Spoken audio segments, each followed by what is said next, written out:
Сағат 5-тен 24 кетті, таңғы уақыт. Біз әлі осы жердеміз. 6-да метро жүреді. Сол жаққа қаратай қазір ақырын жылжып барсамыз. Армысыздар, құрметті көрермендер, біз қазір Измирдан Селчукқа қаратай шығып бара жатырмыз. Негізінде Селчукқа әртүрлі жолмен шығуға болады екен, автобус арқылы және де тағы да басқа осындай сияқты метро арқылы шығуға болады. Біз соның Измирдан Селчукқа дейінгі направлениесін таңдадық. Қазір Селчукта өте керемет көп достопримечательность бар. Соның барлығын көруге біз қазір дайындалып жатырмыз. Міне сағат қазір таңғы 7, біз Селчукқа келдік. Селчук бізді осындай керемет достопримечательностьпен қарсы алып отыр. Бұл бұрынғы су кемелері өте керемет қалпында сақталған, және де үстінде сіздер көріп тұрғандарыңыздай журавльдар бар екен. Өздері қоныстанып алған осындай су кемелерінде ондайлар көп. Және де ол тура біздің шығып тұрған метроның қасында. Енді ары қаратай не болды екен соны көрейік, өйткені маған өте қатты қызық. Ол өте ежелгі исторический қалалардың бірі, Эфес деп аталады. Және де біз соған қазір жөнелтілу керекпіз. Ар жақта қамал көріп тұрмыз. Соны да бүгін көре жатырмыз. Селчуктың көшелерінің бойындамыз. Перекрестокта. Ол тамыржаны көшелерінің бірі. Таңертеңгі уақыт болғаннан кейін бұл жерде ешкім жоқ. Сондықтан өте әдемі көрінеді. Міне бір жағы, екінші жағы.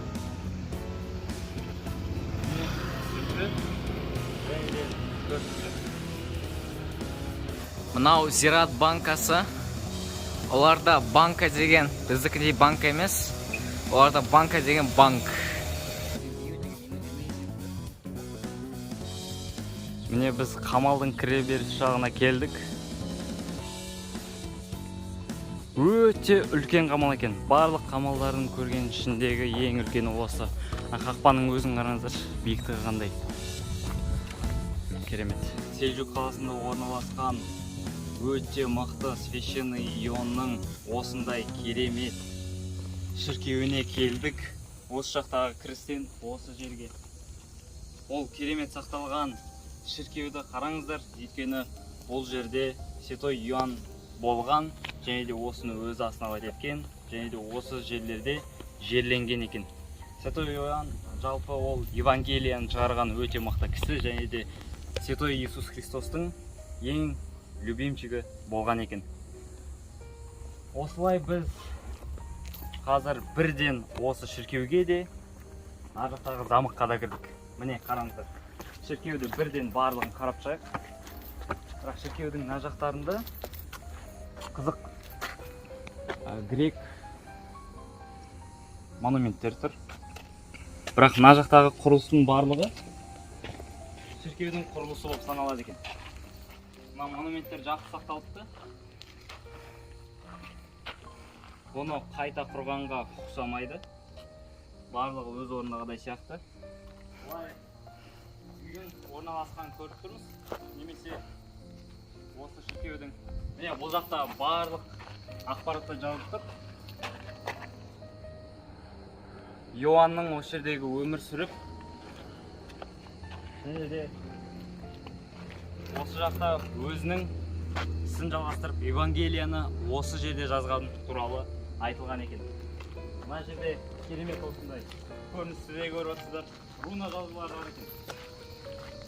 Ар жақта руна жазулары, және де бұрынғы шіркеудің әсем көріністері. Бұның барлығы қалай сақталған өте қызық әрине. Мына жағына кеп көрейік. Бұл жерде бір потайной ход сияқты болған сияқты. Осы жерден біреуді бақылап, қадағалап отыратындай өз жерден бар екен бақандай. Бұл шіркеу Иисус Христостың распятиесіне дейін салынған екен. Монументтердің қалпы керемет сақталған. Мына жерде жүрсең бір бұрынғы қаланың шынымен-ақ атмосферасы сезіле бастайды, ақырын-ақырындап. Бұл жерде шіркеуге кіре беріс жері болған, қақпасы болған шіркеудің. Бұл өте биік және де өте әсем болған білдіріп тұр. Өйткені үстіндегі монументтер де өстіп сақталған, және де келесі этаждың бар болуы ол әбден мүмкін. Бұл монументтерде келесі тұр екен, барлық жерде. Жалпы осындай мрамордан құрастырылған өте качественный. Монументтер былай жалғасып келе жатыр. Шынымен ақ осы шіркеудің өте дәу болғанын елестетіп отыр. Былай бұрынғы архитектураның әсем болғанын көрсетеді. Көбінесе бұл жерге еуропалықтар және де христиан дінін ұстанатындар келіп жатыр, көріп жатыр.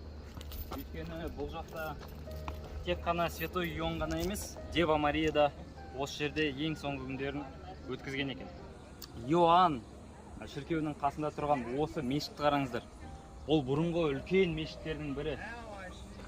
3-ші алып мешіт болған екен кезіндегі замандағы. Бірақ қазір бұның іші толықтай жабық, реконструкция тағы да басқа туристке арналған жағдайлар жасатып отыр. Бірақ біз осы жақтан керемет әсем көрінісін көре аламыз. Міне осы жерде Селжуктың көрінісі. Селжукте қазір 35 000 халық тұрып жатыр. Ауылды жер, барлық адам қарапайым. Жәнедегі бұл жерде көрінісі қараңыздар. Өте керемет көрініс.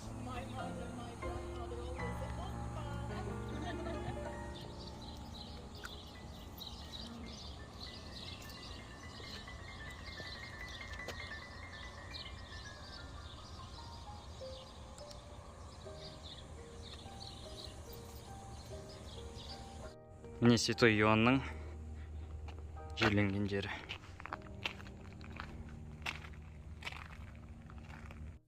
Бұл жерде барлық казналар жинаған, шіркеу жинаған, ақшалардың бәрін осы жерге салған, каждый блок-блокпен әдейі бөліп қойған. Мынаны қараңыз, бұрынғы тарпалар осы жерде өте қатты. Міне мына жақта жарайды. Мына жақта да тұр. Осы жерде. Самый ең басты казнаны сақтайтын жер. Шіркеу өте дәу екен, шынымен ақ өте дәу. Ал біз қазір ары қаратай қамал жаққа кетеміз. Міне Святой Иоанн шіркеуінің макеті. Қараңыздар, қаншалықты дәу болған. Соның барлығы сақталған, барлығы емес, кейбір қалдықтары. Міне осы шіркеу. Міне біз бұл қамалдың қасынан өтіп бара жатырмыз, қазір ішке кіреміз. Бұл қамал негізінде цитадель болған екен кезіндегі замандарда. Міне кіріс жер, қандай керемет қамалдың көрінісі. Міне қақпасы.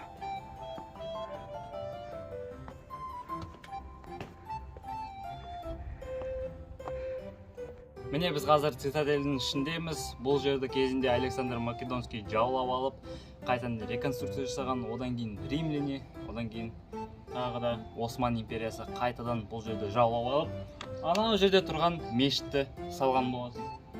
Оған дейін бұл мешіт болмаған, бірақ 18-ші ғасырларда бұл мешітті қайта салғызған. Міне мына жақтағы көріністі қараңыздар. Қамалдың өте дәу екені көрініп тұр. Және де бұл жердегі көрініс өте керемет. Тауларды қараңыздар. Ар жағында бұрынғы Эфес қаласы бар.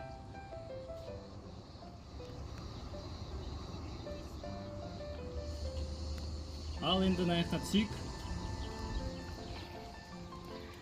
Осы жақтан қазір былай түсеміз.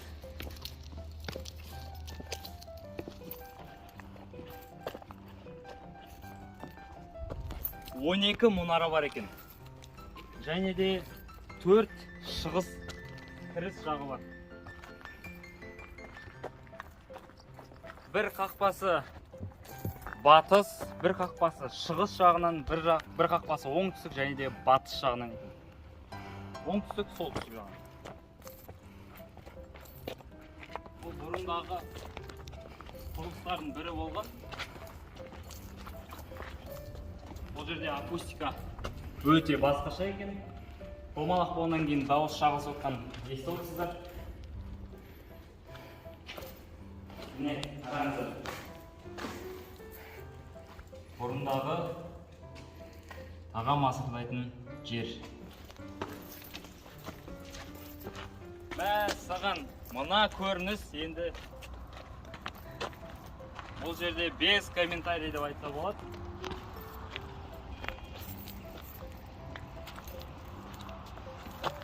Бұл көрініс және де бұл қамалдың сыртын қараңыздар. Қалай керемет осының барлығын үйлестірген, тауға орналастырған, стратегиялық тұрғысынан өте керемет жерді таба алған. Керемет көрініс, таза ауа, тропикалық климат, барлығы өседі. Османдар бычықтың шаған ғанамын.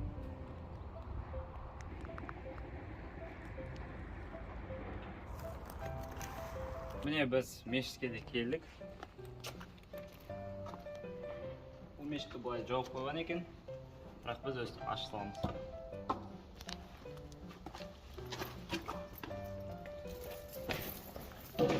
Мешіттердің іштері бұрында осылай кішкентай ғана болған екен. Әждегі құбылаға қарайтын жер. Және де бұрынғы заманға осындай мешіттің салынуы ол биік және де конструкциясы өте салынған. Және мен ар жақта бір нәрсені көріп тұрмын. Қазір соны көрсек. Бір водоемдар сияқты осы қамалдың ішіндегі бір осындай тәріздес бар. Және де тура сондай тәріздес екіншісі бар екен. Көптеген конструкциялардың не үшін қолданылғаны белгісіз. Мына көріністің өзі үнемі сіздерге көрініс деп айтам, өйткені бұл ғажайып, шынымен ғажайып, адамды сергітеді. Және де біз өзіміздің жұмысымызды жасап отырмыз, сол жұмысқа сергіп барамыз. Бұл өте күшті энергия береді да. Бұл жолмен досымен бардым, досыма да рахмет. Жалпы бұның барлығы өте керемет, ұнап жатыр маған. Бұл жерде тағы да үшінші замок болды бүгін біз көрген. Міне бұл бұрынғы Артемистің кейпі, ал мынау қазіргі қалған бір-ақ қана столбы. Бұл Артемис храмында, то есть Артемида храмында бұрында 127 осында столб болған. Соның тек қана біреуі уцелел. И бұл жер әлемнің 7 кереметінің біреуі. Кезіндегі, антик кезіндегі. Осы 127 столптардың барлығын Эфес қаласының тұрғыны өзін танытқысы келгеннен кейін өртеп тастапты бұның барлығы. Сондықтан өзінің арманы орындалды. Қазір түгел әлемге танымал ол кісі, осының барлығын бұзған кісі. Осы бірақ столп қана қалған, қалғандары бұзылған. Негізінде бұның кейпі, бұның түрі бұрынғы замандарда және сіздер картадан суреттен көргендеріңіздей өте керемет болған. Әр адам осы жерге келген кезде таң қалатын болған. Және де бұл ойлаңыздар, 3-ші ғасырда біздің заманымыздан бұрын салынған. Және де Александр Македонский 50 жылдан кейін бұны қайтадан құрған екен. Сол қайтадан құрғанның арқасында ғана осы бір столб сақталған сияқты жалпы. Ал негізінде бұның барлығы өстіп бір рет бұзылып, бір рет қайта жаңартылған екен. Ал енді біз Эфес қаласының өзіне барайық. Эфес қаласының кіріс жағындамыз. Бұл жерде қаншама турист, европалық, америкалық, қытайлық, жапондық барлығын көре аласың. Бұл жерде адамдар өте көп. Бұл жерде түріктер өздерінің бизнесін жақсы жасап отыр екен. Бірақ бір жағынан бұл жерде концерт ұйымдастыру және де тағы да басқа ұйымдастыру бұндай тарихи жерде ол кішкене неуважительно деп ойлаймын. Әрбір Римдағы жаңа құрылған императордың есіміне осылай жазып қоятын. Бірақ та императорлардың осыған ешқандай қатысы жоқ. Олар салмайды да, ешқандай көмектеспейді да, ештеңе қатысы жоқ. Бірақ та әрдайым олардың есіміне жазып қоятын. Және де бүкіл жерден көріну үшін жазғаннан кейін қызылмен бояйды. Және де әрдайым император ауысқаннан кейін мынау бүкілін қайтадан қырып жаңадан салмас үшін олар жай ғана аудара салып тасты, жаңадан жазып қызылмен белгілеп қояды. Солай осы жерде ежелгі Рим империясында жол тапқан қалаға. Біз қазір Мәриям ананың, Святая Мария, сол Иисус Христостың анасының осындай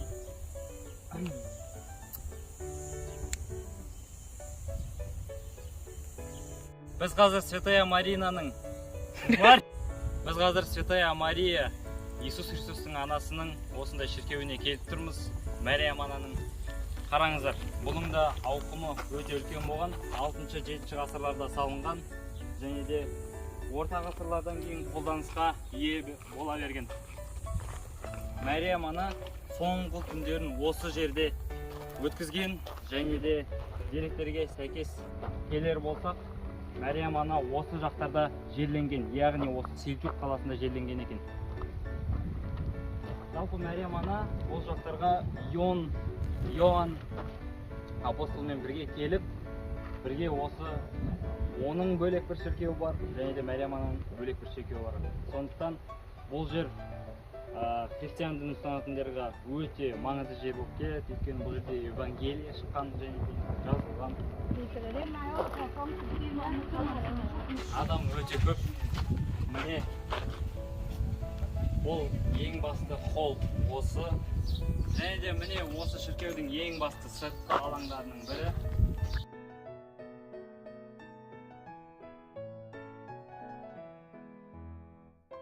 Міне осылай қараңыздар, қандай үлкен аумақта отыр. Бұл жердегі жазуларды да көрсеңіздер болады. Бұл жерде омовение жасайтын жер, және де әр осындай уылда бұл жерде және де әр осындай столыптарда. Негізінде бұрынғы ғасыр мен осы ғасырдың аралығын қамтыған кезде осындай сақталғаны ол жақсы деп ойлаймын. Ал біз онда келесі жерге кеттік. Қазір көріп тұрғаныңыздай, біз деген ежелгі грек қоныстануында, яғни гимназияда орналасқанбыз. Өкінішке орай, мына жерде таза жол, ашылған жол жоқ екен. Гректер деген осындай қатты мән бермеген екен. Бірақ та негізінде гимназия ежелгі грек әлемінде ең бірінші алға талпыныс берген оқыту системасы болып табылады. Гимназиялықтар қазіргі кезде университет, институт, гимназия бүкілі осы жерде көріп тұрғаныңыздай әлемдегі бірінші гимназиялардың бірінен гректерден қалған білімнің, яғни тарихы, бізге келген мұрасы. Мына жерде көріп тұрғаныңыздай үш құрылым бар. Бірінші құрылым, екінші құрылым, және де артымызда үшінші құрылым бар. Артымызда көре аласыз. Ол үш құрылымдар не үшін жасалған? Яғни гимназияда ең бірінші кезекте қандай адамдар оқыған? Ол жақта философтар, яғни байдың балаларын берген, ақшалар бар адамдар болған, және де олар оқып елді дамытқан, өз миларын дамытқан. Яғни олар деген өмірдің мәнін бірінші себепке қойған болады. Мысалы ретінде сіз қазіргі кезде видео көріп отқан кісісіз. Не үшін видео көріп отырсыз? Қандай мән сізде? Сондай сұрақтарға олар жауап беріп, осындай әлемге ең бірінші философиялық тұрғыда әлемдегі ең бірінші дана ойларды жеткізген. Содан кейін философиялық тұрғыда әртүрлі діндер дами бастады. Христиан діні, ислам діні, буддизм деген сияқты талап кете береді. Ал мына жерде көргеніңіздей, ол қазіргі білім структурасының тарихы, гректерден қалған.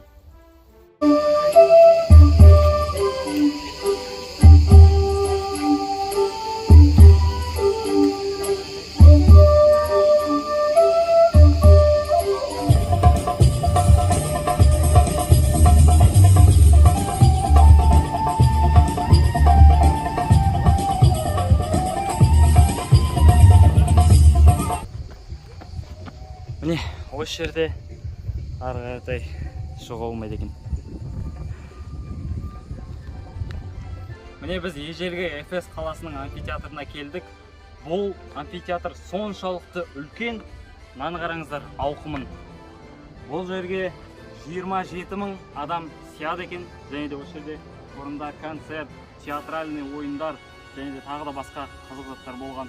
Бірақ бұның орнына қазір осындай современный концерт қойса, бұны мен кішкене ойрықтыны деп ойлаймын. Бұл жерде 27.000 адам сыйғанына қарап, біз бұл жерде, бұл Эфес қаласында үлкен мегаполис болғанын айта аламыз. Мынаны қараңыздар, барлық көрініс. Өте керемет. Базар жоқ.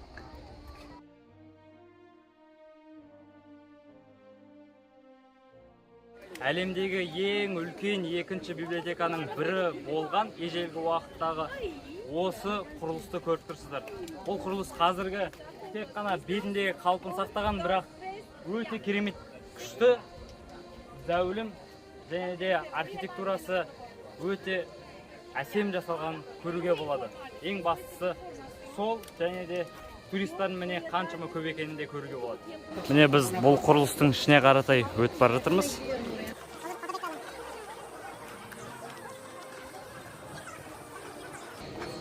Мына жақтағы жазбаларды қараңыздар. Осындай жазбалар әдемі. Және де бұл жақта бұл жақта да өте әдемі скульптуралар тұр. Апес аттары жазулы тұр астарында. Өте ежелгі жазбада. Бұның басы кетіп қалды ана жерде. Енді бұндай структура. Ал енді ішін көрейік. Іші осындай екен. Библиотеканың іші. Өте керемет. Мына жақта не үшін салынған екені тоже жазылып тұр екен. Ежелгі қаланың бойымен жүргенде шынымен ақ грек атмосферасы сезіледі. Бұл жердегі тарихтың жатқаны сезіледі. Бірақ туристердің тым көп болғаны кішкене ыңғайсыздау.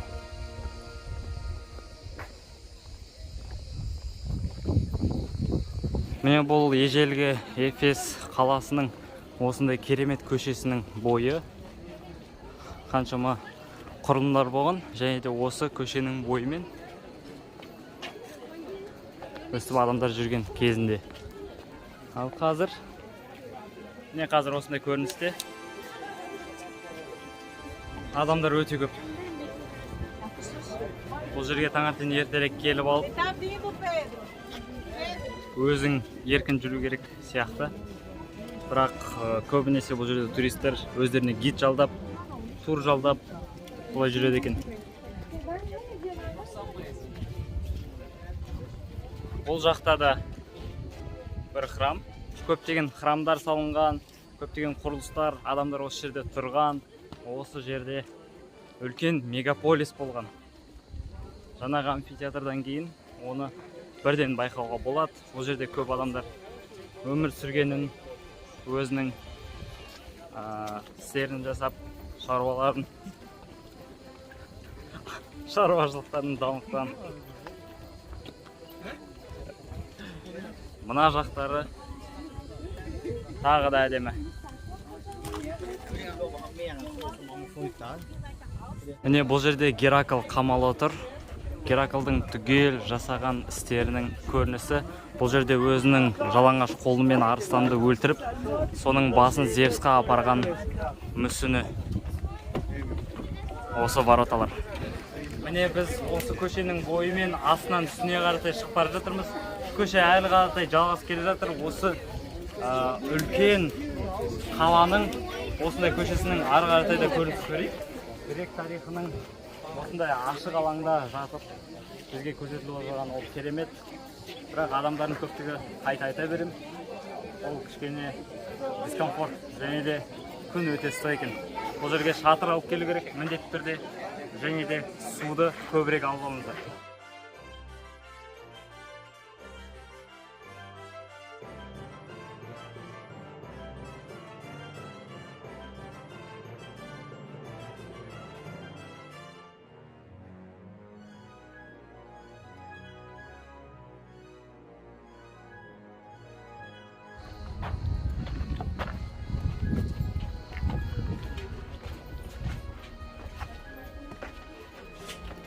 Қараңыздар, біз жолдан осындай керемет бақшаны тауып, осыншама нені алдық, жеміс-жидекті. Және де осындай ащылы тәтті, апельсин ұқсас өте керемет жеміс-жидекті де алдық. 2 сумкаға толтырып алып, мынау бір 7-10 килограммдай болып қалды уже. Барған сайын көтеліп отыр. Мына жақта да қаншама салып тастадық. мына жерде толып тұр, көрдіңіздер ме? Тура сондай жеміс жидектер. Қалай? Селжүк. Селжүк керемет. Селжүкте бүкілі бар. Жеміс жидектен бастап, ежелгі тарихына дейін, ежелгі адамдардың мәдениеті сақталғанымен бүкілі бір жерде бірлесіп, өте күшті бір атмосфера беріп тұр. Онымен қоса, мына жерде туристер өте көп екен. Әртүрлі жерден келген, әртүрлі тілде сөйлейді. Өмірінде бірінші рет осы турист көрдім мен бір жерде. Қаншама мемлекеттен, Иә, толған мемлекеттен. Қытайда бар, Жапонда бар, Америкалы, Европалы, бүкілі түкірлеп жүр мына жақта деген Түркияда.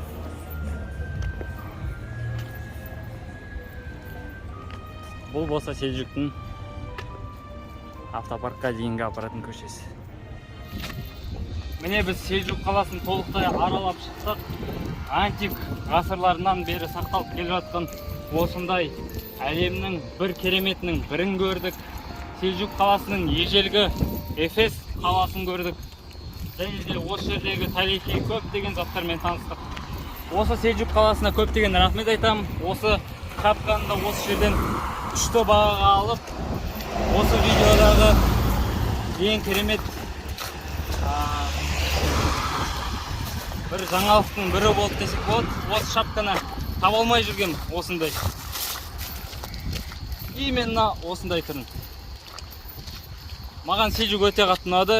Келгеннен бастап осы жерде таңертең өте тиімді бағаға тамақ іштік, тиімді бағаға киімдер сатып алдық. Және де бірақ ең бастысы Түркияда кез келген жерде жаздастық болады. Сонысы кішкене утомляет, адам шаршатады. Абылай, бұл саяхатымыз осылай керемет өзінің мәресіне жетті. Селжүктағы көретін затты көрдік. Тарих атасы, философия атасы, Теус, тағы да басқаларын, осындай мұнараларын, храмдарын көрдік. Соның барлығы өте керемет болды. Кітаптан оқып жатқан барлық затты шынайы көрдік. Сондықтан көрермендер, сіздерге қарағандарыңызда көп рахмет. Видео ұнап жатса лайк басыңыздар. Астыға өз пікірлеріңізді жаза кетіңіздер. Және де келесі видеода не көргілеріңіз келеді, соны да жаза кетіңіздер. Мен міндетті түрде оқимын. Және де келесі кездескенше аман саулықта болыңыздар.